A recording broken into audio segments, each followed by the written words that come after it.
Bonjour à tous, je vais inviter mes 4 intervenants à me rejoindre sur scène et je vais en même temps les présenter. Stéphane, Jean-Jacques, Christelle et Marc, je vous en prie, rentrez et prenez place. Donc, je m'appelle Sophie Dias. Je suis très heureuse d'être parmi vous aujourd'hui. Je suis agronome de formation. J'ai créé mon podcast agricole en 2023 pour donner la parole aux agriculteurs et aux agricultrices de nos territoires. Il s'appelle Écho de ferme. En parallèle, je suis formatrice dans une MFR. Je donne des cours sur une matière super glamour qui s'appelle la comptabilité et la gestion d'entreprises agricoles pour former la prochaine génération d'agriculteurs. Et je propose des ateliers de sensibilisation dans des entreprises autour de l'agriculture et de l'alimentation durable. Alors aujourd'hui, je vais modérer la table ronde sur le foncier agricole. Sujet très épineux, les modérateurs ne se sont pas bousculés pour l'animer, mais challenge relevé pour ma part. Et aujourd'hui, pour en parler, je suis bien entourée. Donc nous avons Marc qui est avec nous de Ferme en Vie, de Fèves. Nous avons Stéphane de Théravenne, Jean-Jacques Bolzan de Toulouse et de la métropole de Toulouse également. Et alors vous l'avez remarqué, pour ceux qui ont suivi la communication, Sébastien Albouy devait être parmi nous aujourd'hui, président de la Chambre de la Haute-Garonne. Malheureusement, il a eu un contretemps, il n'a pas changé d'identité. C'est Christelle qui a pris le relais, donc Christelle qui est vice-présidente de la Chambre d'agriculture de Haute-Garonne également. Messieurs, dames, pour commencer, afin que le public comprenne aussi qui vous êtes et que représentent vos structures, est-ce que vous pouvez commencer par vous présenter très brièvement, le temps est compté, pour comprendre votre lien avec le foncier agricole notamment. Je vous laisse commencer, chacun votre tour. Bonjour, donc Christelle Carpentier, je suis vice-présidente de la Chambre d'agriculture. Je suis agricultrice à Saint-Lys, en céréales, avec mon mari, une partie irriguée, une partie en sec. Et on fait essentiellement de l'alimentation humaine. Voilà, merci. Jean-Jacques Bolzan, je suis adjoint au maire en charge du bien manger et du bien boire à la ville de Toulouse et délégué communautaire métropolitain en charge de l'agriculture et de l'alimentation et président national de la Fédération des marchés de gros. Bonjour à toutes et à tous, Marc Batty, moi je suis le président et fondateur de Fèves, qui est une foncière citoyenne qui aide en fait la nouvelle génération d'agriculteurs et d'agricultrices à s'installer en les aidant sur l'acquisition de leur ferme. Et on finance ça grâce à l'épargne des citoyens. Bonjour à toutes et tous. Stéphane Gros, moi je suis directeur de développement de la filiale Théravenne qui appartient au groupe Voltalia, qui est une société de portage foncier qui intervient sur l'ensemble du territoire national, qui accompagne donc la consolidation et l'installation de jeunes agriculteurs, ou moins jeunes agriculteurs, avec un volet agrivoltaïque. Forcément. Merci pour cette présentation. Pour commencer, je vous inviterai à faire un point sur le constat sur le territoire par rapport au foncier agricole. Quel était le constat initial dans le lancement de vos projets, notamment, et sur la thématique du foncier agricole? Et je commence par Marc de Ferme en Vie. Est-ce que c'est possible de nous présenter un peu plus la structure et l'émergence de ce projet, s'il vous plaît? Oui, bien sûr. Donc, nous, on a créé Fèves il y a maintenant 4 ans, donc en octobre 2020. Et notre point de départ, c'était d'essayer de mieux comprendre comment on pouvait aider cette nouvelle génération. Donc, comme tout le monde le sait, il y a la moitié des agriculteurs qui sont en cours ou bientôt en train de partir à la retraite. Et dans ce cadre-là, sans grande surprise, on s'est rendu compte que le financement de l'acquisition de la ferme était le principal défi à relever, dans un contexte où de plus en plus de personnes, les scénarios de transmission de père en fils ou en fille se faisaient de moins en moins. Et donc en fait on a eu l'envie de trouver des mécanismes de financement complémentaires à ce qui se passe d'habitude avec les banques, pour une bonne et simple raison, c'est que le coût de l'installation à l'heure actuelle, si on parle juste d'acquérir une ferme, ça va rapidement être à 6 000 € l'hectare en moyenne, quelque chose qui va coûter dans les 400 500 000 €, plus des bâtiments, plus du cheptel, plus du financement de BFR et compagnie. Et donc les banques ne peuvent pas toujours financer les porteurs de projets parce qu'ils n'ont pas la capacité d'endettement suffisante. Donc nous, ce qu'on a imaginé comme mécanisme, c'est de collecter de l'argent auprès des citoyens. Donc à l'heure actuelle, on a 30 millions d'euros qui ont été collectés depuis 4 ans. Et avec cet argent, collectivement, les citoyens deviennent copropriétaires de fermes. Et en contrepartie de ça, en fait, ces fermes-là, elles sont mises à disposition avec un mécanisme de location avec option d'achat pour que les agriculteurs et agricultrices puissent sereinement s'installer en ayant la possibilité, s'ils le souhaitent un jour, de devenir propriétaires. Et tout l'enjeu de ça, c'est de faire un portage par le biais des citoyens, d'éviter la spéculation et de rendre les terres aux agriculteurs le moment venu à un prix qui a été, avec une règle de calcul qui a été calculée d'avance, donc, et qui évite de leur faire payer un prix fort du marché. Donc il y a des partages de valeurs sur lesquels je pourrais revenir après si on a le temps. Jean-Jacques, je me tourne vers vous. Même question, quel est le constat sur Toulouse et notamment, est-ce que vous pouvez nous expliquer le lancement en 2020, il me semble, du service au niveau de la métropole dédié en tout cas à la thématique du foncier et de l'agriculture, s'il vous plaît? Oui, on n'a pas une compétence générale, c'est plutôt la région, mais pour autant, on a pris à bras le corps et Jean-Luc Moudin a créé ces 2 délégations, une à la ville de Toulouse, une à la métropole, parce qu'il faut savoir que la métropole, 1/3 des terres sont agricoles quand même. La métropole, on voit que Toulouse, mais ce n'est pas que Toulouse, c'est 37 communes, 1/3 de terres agricoles, et donc il était important, en plus c'était post-Covid, de voir comment on pouvait manger beaucoup plus localement et maintenir l'activité agricole à la fois sur la métropole, mais aussi on travaille avec d'autres territoires et d'autres acteurs au niveau de la région Occitanie pour alimenter la métropole, bien sûr. Mais pour autant, sur le foncier, on avait 10 600 hectares aujourd'hui cultivés. On fait le PLUH, que l'on appelle le plan local d'urbanisme et d'habitat, qui doit être voté en 2025.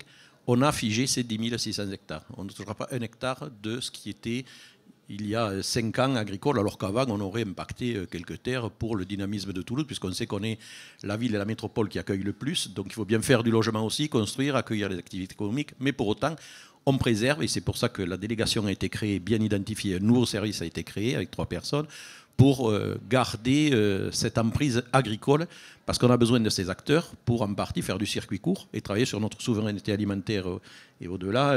Donc il était important, et on a demandé à la Chambre d'agriculture de faire cette étude, de mener cette étude, parce que nous, on n'avait pas la compétence, et on a gardé les terres agricoles qui étaient déjà identifiées, donc les 10 600 hectares, sachant qu'on va avoir 1/3 des acteurs, ça a été dit, qui partent à la retraite d'ici 5 ans. Donc il y a un travail énorme à faire.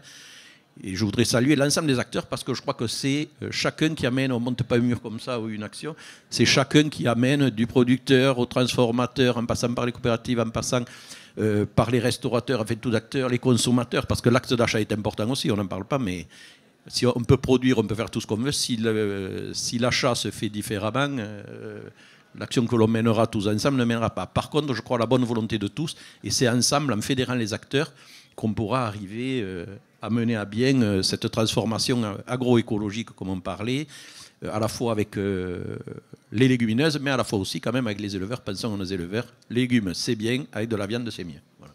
Donc maintien des zones agricoles grâce au PLUH.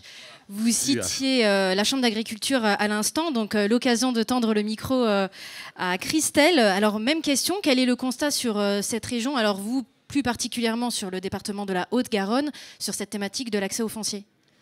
Alors nous, on a plusieurs problématiques. La principale, c'est la rétention foncière, qui se fait de 2 manières. C'est-à-dire, soit les gens espèrent que ça devienne constructible, et donc du coup, ils laissent leur terrain s'enfricher. Et ensuite, nous avons aussi, alors je ne vais pas dire le problème de la PAC, mais nous avons les opportunistes qui savent très bien qu'en mettant tout en prairie, même si les prairies ne sont ni exploitées, ni broyées, etc., ils peuvent quand même toucher leurs aides PAC. Et on a aussi les gens qui mettent tout en entreprise, donc ça signifie qu'en fait, c'est plus eux qui sont des exploitants agricoles, mais ils confient l'essentiel des travaux à des entreprises, et ça, c'est pénalisant pour mettre en place de l'installation.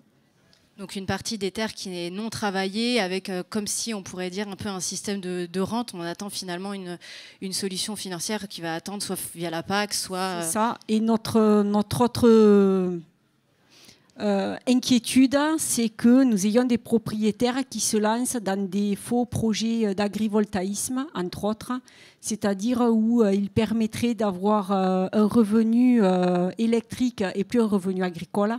Enfin, voilà, le problème du foncier est un gros souci. Alors, monsieur parlait du prix tout à l'heure. Donc, moi, chez moi, on n'est pas 6 000, mais plutôt 12 000 € l'hectare. Pour dire qu'en fait, sur la Haute-Garonne, en fonction de là où on est, il y a des fortes disparités sur le prix d'accès au foncier. Et on ne parle pas du problème de la transmission, parce que quand on a une exploitation de 150 hectares, quand il faut la céder à son enfant, les coûts sont très très onéreux, et il n'y a pas forcément... quand on est reprenant d'une exploitation agricole, les aides ne sont pas les mêmes que quand on est hors cadre familial. Voilà, donc ça aussi, il faut le souligner. Et le dernier point, c'est nous, sur tous les hors cadres familiales qu'on installe, ils choisissent tous des terres avec un accès à l'eau. Et l'accès à l'eau sur notre territoire est un gros souci puisqu'il y a des genres de concurrence entre les utilisations eau potable, loisirs et agriculture. Bon, je ne parle pas de l'environnement puisque naturellement, il faut suffisamment d'eau pour la biodiversité. Mais une parcelle irriguée, ça favorise quand même la biodiversité. Vous citiez à l'instant aussi des projets comme l'agrivoltaïsme, donc je me tourne vers Stéphane naturellement. Donc c'est vrai que c'est un sujet d'actualité, on ne va pas rentrer dans le débat des énergies renouvelables, mais est-ce que c'est possible de nous présenter quelle alternative vous proposez chez Terraven? Oui, absolument. Effectivement, l'agrivoltaïsme est un sujet d'actualité chaud, je dirais, depuis notamment la loi d'accélération sur les énergies renouvelables d'année dernière et du décret de cette année. Donc, pour revenir sur le modèle Terraven qui a été pensé, je reprendrai le même constat que Marc, avec 2 ans de décalage, puisque nous avons 2 ans d'existence, Terraven, à savoir les difficultés de transmission, effectivement, de renouvellement des générations. Alors, j'ai démarré, moi, dans le groupe, effectivement, Voltalia, pour le développement de projets ENR, et on s'est aperçu que le volet agrivoltaïque, en tout cas les ENR, pouvait apporter et avoir un levier dans le cadre justement de ces transmissions et mettre en synergie le renouvellement et la transition énergétique des territoires. Donc le modèle Terraven, c'est un modèle de portage foncier où nous sommes sollicités soit par un cédant, donc qui a des difficultés effectivement à transmettre sa ferme, sa propriété, soit par un jeune qui souhaite s'installer, qui a des difficultés à lever ses financements, comme l'expliquait Marc, de plus en plus aujourd'hui. À la différence donc du modèle de FEM, nous sommes quelque peu complémentaires. On va travailler toujours par un process SAFER. C'est-à-dire qu'on va passer par une mise en concurrence, un appel à candidature et un passage en comité technique départemental pour garantir un prix de marché agricole par les acteurs et les membres constitutifs du CTD. Et nous offrons donc pendant le temps d'installation ou de consolidation de l'exploitant que nous mettons en place un COMODA. Nous mettons en place un COMODA, le temps du développement du projet agrivoltaïque, qui va être un COMODA ferme de 10 ans. C'est-à-dire une mise à disposition gratuite des terres pendant 10 ans. Pour consolider déjà son modèle. Et au-delà des 10 ans ou avant, si le permis de construire du volet du parc agrivoltaïque est obtenu, nous basculons sur un bail rural de 25 ans, bail long terme, durant lequel, de la première à la 25e année, il bénéficiera d'une option d'achat au prix d'acquisition, indexé sur la valeur du prix des terres, publié au JO chaque année. Voilà. D'accord, donc effectivement un modèle qui ressemble par rapport au portage de FEV avec une option d'achat pour que l'agriculteur devienne propriétaire s'il le souhaite à la fin. Voilà, ça reste effectivement une option. Nous ne sommes pas sur l'imposition d'un label particulier bio ou HVE. Par contre, on est très sensible aux porteurs de projets qui l'intègrent, bien évidemment. Pour autant, Terraven, donc le modèle va être pertinent si le portage est avéré par rapport aux difficultés effectivement de transmission qui s'avèrent plus effectives d'un territoire, d'un département à un autre. Il faut que le volet agrivoltaïque soit avéré également en fonction des enjeux environnementaux habituels de raccordement, etc. Et que nous puissions avoir une communication très en amont, parce que là on parle effectivement de l'accès au foncier, ce défi à relever. On est, je pense, à la première étape de tous les sujets qui vont dérouler aujourd'hui, qui est d'accéder à cet outil d'exploitation par rapport aux porteurs de projets et aux anciens dans leur volonté de prise de retraite. Et du coup, Marc, vous concrètement, auprès du consommateur, qu'est-ce que vous leur proposez? Comment vous communiquez par rapport à ça sur ce financement finalement foncier? Quand vous dites consommateur, vous pensez citoyen? Le citoyen, on va dire, effectivement. Nous, quand on imagine ce que fait FEV, moi j'aime bien me dire qu'on a à l'heure actuelle 2000 personnes dont c'est des citoyens qui ont investi dans la foncière solidaire. J'aime bien me dire que ça nous permet quand même de les remettre au centre du jeu et de les rapprocher des agriculteurs. Parce que c'est concrètement ce qui se passe, c'est-à-dire qu'ils découvrent que leur argent a un certain pouvoir. Donc on dit toujours qu'on peut voter aussi avec notre carte bleue. D'une certaine manière, là on vote en se disant que cet argent-là, il va aller dans l'agriculture. Donc je sais qu'évidemment dans l'agriculture il y a tous ces sujets autour de l'accaparement du foncier et par des entreprises privées de ça. Nous on représente une foncière citoyenne, donc derrière ce sont des citoyens. Les agriculteurs, on est en permanence en train de travailler pour faire en sorte que le dispositif soit le plus vertueux pour les agriculteurs, donc notamment dans le partage de la valeur. Et donc peut-être pour revenir sur cette option d'achat, l'idée c'est vraiment que s'il y a une plus-value qui est constituée entre le moment où FEV, cette assemblée de citoyens, a acheté la ferme et le moment où elle est revendue aux agriculteurs, s'ils le souhaitent à nouveau, ce n'est pas une obligation, 10 ans, 12 ans, 15 ans après, cette plus-value, elle est partagée en deux, en fait, pour reconnaître qu'on n'est pas là juste pour servir un rendement ou un investissement à des citoyens, et donc les citoyens, quand on essaie de les faire venir chez nous, on leur dit « Attention, vous investissez votre argent, mais vous n'êtes pas là pour gagner énormément d'argent, parce que de fait, votre plus-value sera divisée par deux au profit des agriculteurs et agricultrices qui voudront se porter acquéreurs ce jour-là. » Et donc toute la philosophie de FEV, elle est autour de comment créer un mouvement citoyen qui rapproche les citoyens des agriculteurs, et quelle est la meilleure utilisation qu'on puisse faire de l'argent pour venir en complément des dispositifs bancaires qui existent à l'heure actuelle. Et donc c'est pour ça que, voilà, je vous disais 2000 citoyens, 60 agriculteurs installés, 35 fermes. On en a pour l'instant 4 en Occitanie. Alors notre barycentre, il est historiquement un peu plus côté Nouvelle-Aquitaine, mais ça peut changer. Donc appel à tous ceux qui souhaitent s'installer. On est là pour aider et on a bien l'intention de se déployer sur l'ensemble de la France pour apporter des solutions un peu partout. Jean-Jacques, au niveau de la région toulousaine, quel modèle et quel processus vous proposez pour permettre l'accès au foncier à des porteurs de projets? Alors nous, d'abord, on travaille très bien avec la région et on a une réunion prochainement sur leur foncière pour voir comment ils peuvent agir, comment on peut travailler en complémentarité sur la métropole. C'est les communes aussi. On a de plus en plus de maires et on accompagne de plus en plus de communes sur l'achat de foncier pour mettre en place des maraîchers essentiellement. Vous avez le cas de Blagnac, de Fenouillet, Colomiers, voilà, donc pas mal de communes qui s'investissent de plus en plus sur l'achat de foncier pour installer des maraîchers. Donc on les accompagne sur le plan ingénierie et financier. Et puis ensuite on travaille avec la SAFER, on travaille avec les porteurs de projets. Là j'ai rencontré très récemment, parce que c'est une nouvelle délégation, donc il y a du travail, j'ai rencontré l'association des propriétaires, parce que certains sont propriétaires fonciers, comme on a dit, mais pas nécessairement exploitants. C'est leur expliquer le devenir des terres, que les terres sont figées. Donc évidemment, ça tousse un peu parce que certains avaient prévu de vendre des lopins de terre pour faire du logement. Là, c'est foutu, ça sera bloqué pour les agriculteurs. Mais l'accès au foncier aussi, c'est bien de le préserver, mais encore faut-il trouver derrière de la main-d'œuvre. Et le logement, là j'ai travaillé avec la DDT l'autre jour en leur demandant, parce que si on veut que ça change, si on veut changer et aller vers une transition, il faut que tout évolue et que tout bouge. On ne peut pas rester dans l'état actuel des choses. Aujourd'hui, si on veut installer un maraîcher, par exemple, sur la métropole, sur une commune, il faut l'accès au logement. Et l'accès au logement, c'est mieux quand on l'a sur l'exploitation que quand on doit faire 10 km par jour, aller-retour, le matin, le soir. Ça va durer un moment, mais au bout d'un an, le gars ou la fille va se démoraliser. Donc c'est comment on construit, même si aujourd'hui c'est interdit, mais il faut que l'État aussi change le paradigme et dise « Ok, on peut autoriser sur telle surface. » Voilà. Et les bailleurs sociaux sont prêts aussi à s'investir pour faire un logement. Parce que tout ce qu'ils construisent, ils peuvent s'investir pour le monde agricole. Donc j'ai rencontré certains acteurs, certains bailleurs sociaux pour leur dire, voilà, si vous construisez dans telle commune, il faut un logement à disposition du maraîcher qui sera géré par la commune. Donc on a le PLU, on a du travail à faire en lien avec les propriétaires fonciers. L'achat par les communes. L'achat par les communes, voilà, et puis le travail à la Après, on reviendra sur les freins, notamment celui que vous venez de citer en deuxième partie, et comme ça on pourra aller plus en profondeur.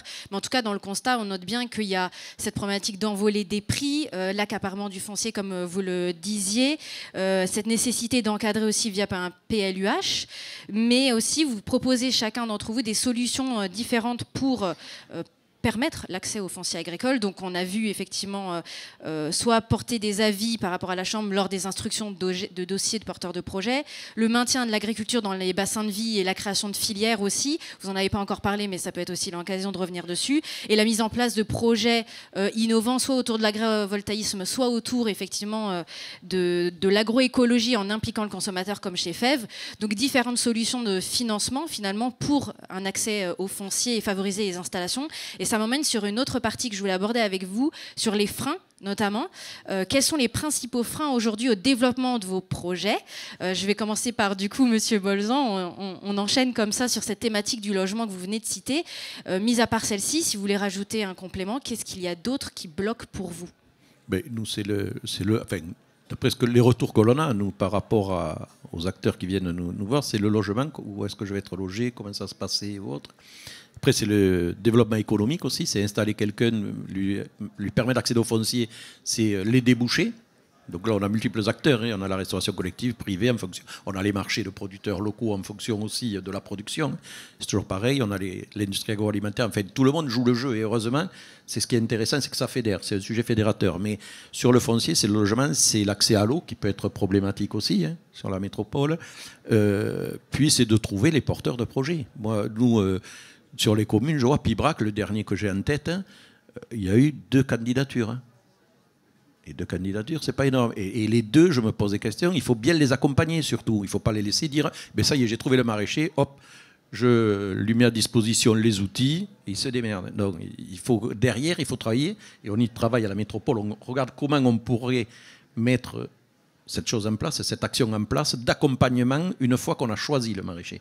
Et ne pas dire on a choisi le maraîcher, on arrête là notre apport. Donc c'est comment on accompagne, comment on dit, parce que c'est important, toutes ces personnes qui veulent s'installer, qui sont hors cadre familial, eh bien, de les accompagner pour leur dire, eh bien, voilà la vraie vie de maraîcher, voilà ce que c'est, parce que c'est quand même c'est des heures, c'est très peu de rémunération.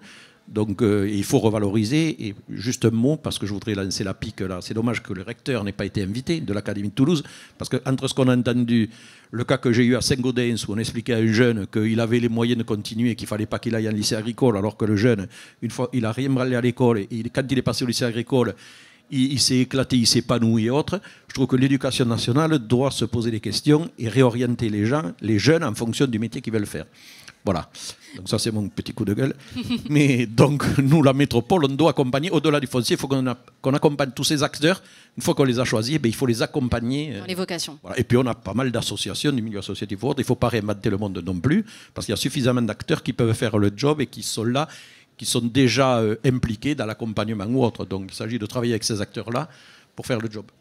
Christelle, vous voulez rebondir ? Justement, nous, en tant que Chambre d'agriculture, là-dessus, on a notre rôle à jouer, puisqu'on accompagne beaucoup des jeunes qui s'installent, et qu'on a décidé dans notre politique, en fait, de les accompagner pendant 2 à 3 ans gratuitement pour les aider techniquement et pour éviter, en fait, que ces jeunes, enfin jeunes ou moins jeunes, qu'ils ne se retrouvent pas demain en agriculteurs en difficulté, parce que justement il leur a manqué des éléments, soit du réglementaire, soit du technico-économique. Voilà. Donc la Chambre d'agriculture a un accompagnement possible là-dessus. Et d'ailleurs, on accompagne régulièrement Toulouse Métropole sur certains projets, notamment le domaine de Candy, justement pour faire en sorte qu'on ait une agriculture vivable et durable sur notre département. Alors Stéphane et Marc, je vais vous donner la parole sur cette question sur les freins par rapport à vos modèles respectifs. Monsieur Bolzan citait à l'instant, il y avait un problème de vocation aussi au-delà du logement dans ces problématiques. Pour vous, quels sont les freins principaux sur le développement de vos modèles ? Alors effectivement, un frein, c'est un frein effectivement que d'être en pénurie de porteurs de projets sur certains départements. On a effectivement des sollicitations de cédants, de portage, pour lesquels nous n'avons qu'un seul candidat sur des propriétés qui sont pourtant pérennes, hein, et en place depuis très longtemps. Le frein essentiel, je reviendrai sur le volet agrivoltaïque, parce que c'est notre levier effectivement dans le modèle.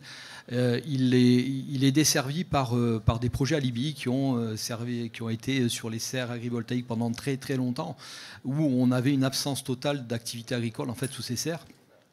Et les exploitants devenaient rentiers de l'énergie et ne faisaient plus leur métier. Aujourd'hui, je reviens à ce décret qui encadre quand même assez strictement le modèle, des arrêtés ministériels qui le précisent. On en attend un en début d'année, notamment on parlait Madame la vice-présidente parlait du partage de valeur, et effectivement il faut qu'il y ait un partage de valeur.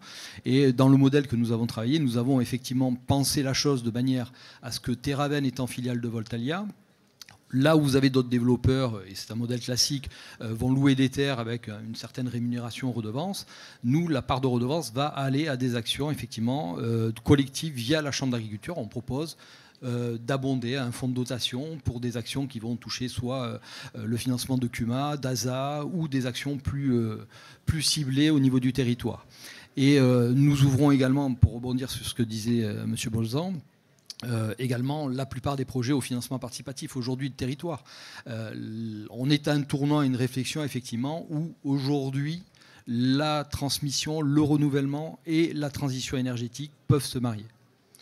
Il faut que ce soit encadré, il faut que ce soit rassuré, mais il faut le penser très en amont et de manière collective. Voilà. Et en lien également avec les PAT. Notre réflexion aujourd'hui est je dirais, sur l'ensemble des territoires, sur l'ensemble des régions, avec les institutionnels sur ce sujet. Et on a également tout ce qui est réflexion de mutation agricole. Nous parlions des arrachages de vignes qui vont impacter l'OD, les PO, quelle mutation agricole, des problématiques d'eau importantes. Et nous sommes convaincus que le modèle agrivoltaïque peut permettre d'aller sur de la R&D, sur de nouveaux process qui permettent de pérenniser ces exploitations. Donc, ces nouvelles exploitations. Cette notion de partage de valeurs, de vocation aussi, comme M. Bolzan le disait, et aussi cet aspect politique sur les stratégies des régions. Marc, je me tourne vers vous. Pour vous, est-ce que vous partagez ces opinions et est-ce que vous avez les mêmes problématiques sur votre projet ? Oui, moi j'ai envie de dire que ce n'est pas des problématiques pour mon projet, on s'en moque un petit peu de Fèves. La crise de vocation, elle nous concerne tous et toutes, et c'est le sujet qui sous-tend toutes les discussions qu'on a au cours de cette journée, je pense. Moi, quand je pense à notre projet, je me dis que c'est tellement risqué, tellement difficile à l'heure actuelle, ou en tout cas ça peut paraître tellement risqué et difficile de se lancer en tant qu'agriculteur, qu'il faut un panel de solutions pour laisser les agriculteurs le plus libres possible et le plus autonome possible et les sécuriser au plus. Et quand on pense à ce que fait Fèves, on est dans cette logique-là. On les aide sur quelque chose qui est épineux, parce qu'il manque toujours à la fin 300 000 ou 500 000 euros quelque part. Et on leur permet de ne pas devoir choisir trop tôt s'ils doivent être absolument propriétaires ou absolument locataires, sachant que malheureusement, aussi bien accompagnés sur les porteurs de projets, certains changeront peut-être d'avis dans 5 ans ou 10 ans. Et on ne peut pas mettre des gens dans un embarras très fort là-dessus. Donc nous, en fait, l'autre frein à notre développement, mais là il ne concerne que Fèves, c'est qu'on est une petite entreprise de 20 personnes qu'on a vocation à aider dans tous les départements. Et en fait, tous les projets qu'on fait, on les fait en collaboration avec les chambres, avec les SAFER, avec tous les organismes qui sont autour. Et à chaque fois qu'on a fait des beaux projets dans les régions, c'est parce qu'on avait su établir ces dialogues-là et montrer de la confiance. Et donc voilà, nous, le chemin qu'on emprunte maintenant, c'est passer de 20 départements où on a pu déployer des fermes à l'ensemble de la France en créant et tissant des liens avec les acteurs de l'accompagnement au quotidien. Finalement, il y a cette notion de confiance et de fédération entre chaque acteur, ne pas les opposer, mais vraiment les rassembler. Que de la confiance. Christelle, vous vouliez rebondir sur ce... Oui, je voulais juste dire que le problème de la vocation aussi est essentiellement dû à la rudesse du métier d'agriculteur. Parce que déjà, on n'est pas forcément toujours bien accepté par la société, par nos pratiques agricoles, même si on cherche toujours à évoluer positivement par rapport aux demandes sociétales. Le foncier, c'est un problème, mais le problème, c'est surtout le taux horaire. C'est-à-dire qu'on travaille beaucoup pour gagner pas beaucoup. Et on a toujours plus de contraintes. Et on a du mal aussi à instaurer un dialogue avec des fois nos voisins immédiats qui ne comprennent pas ce qu'on fait, mais qui préfèrent écouter la télé et ne pas forcément avoir les bonnes informations, plutôt que venir nous voir et qu'on échange avec eux pour leur expliquer pourquoi on fait ça, à quel moment, etc. etc. Donc le souci, en fait, c'est pas juste...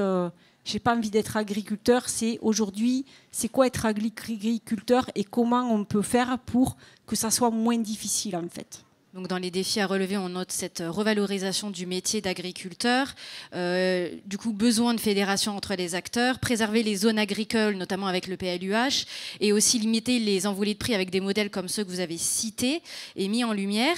J'ai une toute dernière question, pour ceux qui me connaissent, ils savent que j'adore cette question. S'il y avait un seul message à transmettre au public qui vous regarde, en une seule phrase, une seule idée, quelle information clé vous souhaitez leur transmettre pour chacun d'entre vous, s'il vous plaît ?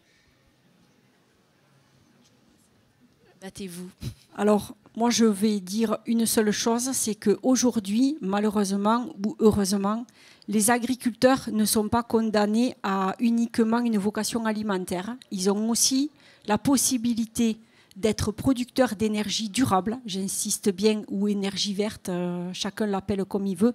Et je pense que c'est un élément clé pour la décarbonation de de nous tous, hein, puisqu'on a tous un impact au quotidien sur nos rejets de carbone. Monsieur Bolzan? Moi, je voudrais dire qu'il faut avoir confiance en celles et ceux qui nous nourrissent, que l'État nous laisse plus tranquilles, que ce soit aux acteurs économiques, aux acteurs locaux, et desserre un peu toutes les réglementations si on veut faire avancer le schmilblick et changer et passer dans une transition. La métropole, on a un bassin de consommation, on a d'excellents producteurs qui soient au sein de la métropole ou dans la région Occitanie. C'est comment on fait ce lien, et ce lien, il est avec tous les acteurs. Il y a beaucoup d'acteurs ici avec qui on travaille ensemble ou qui sont dans la chaîne, les transformateurs, je répète, les producteurs, transformateurs, industriels, grossistes ou autres qui font un excellent job. Il faut les soutenir, il faut tout mettre en œuvre, nous, collectivités, pour pouvoir faire que ce métier devienne passionnant et puis ait un débouché économique. Alors on le fait à la restauration collective. Là aussi, on a signé un manifeste avec France Urbaine pour que les appels d'offres soient beaucoup plus libéralisés sur le plan du local, du moment que la ville crée une foncière locale et crée surtout une structure, une filière locale avec des industriels, avec des producteurs ou autres. Il faut qu'on soit beaucoup plus libre. Et c'est ce que fait très bien la restauration collective privée, les restaurateurs aussi. Je crois que vraiment, il faut redonner goût, plaisir et revaloriser ce métier. Et l'éducation, ça commence par l'éducation nationale, qui ont 40 ans de retard et sont toujours à moyer les gens derrière les ordinateurs. Donc il faut que vraiment, nous, si on veut bien manger, et je crois que chacun dans cette salle aime bien manger si vous êtes tous là, il faut aider ces gens-là, il faut arrêter l'agribashing, il faut que les médias en parlent plus en positif qu'en négatif. Ce ne sont pas des voyous, ce ne sont pas des... Voilà, il faut... moi, j'ai une fervente reconnaissance envers ces gens-là, parce que si je mange bien, si je mange mes légumineuses et si je mange ma côte de bœuf, je suis content. Donc si je comprends bien, de la reconnaissance. En une phrase, s'il vous plaît, messieurs. En tant que citoyen, vous êtes tous citoyens, citoyennes, votre argent a un super pouvoir, payez le juste prix de vos produits pour soutenir les agriculteurs et aidez-les à s'installer en finançant le foncier si besoin. Et le temps imparti étant vraiment très court, merci John. Non, je plaisante.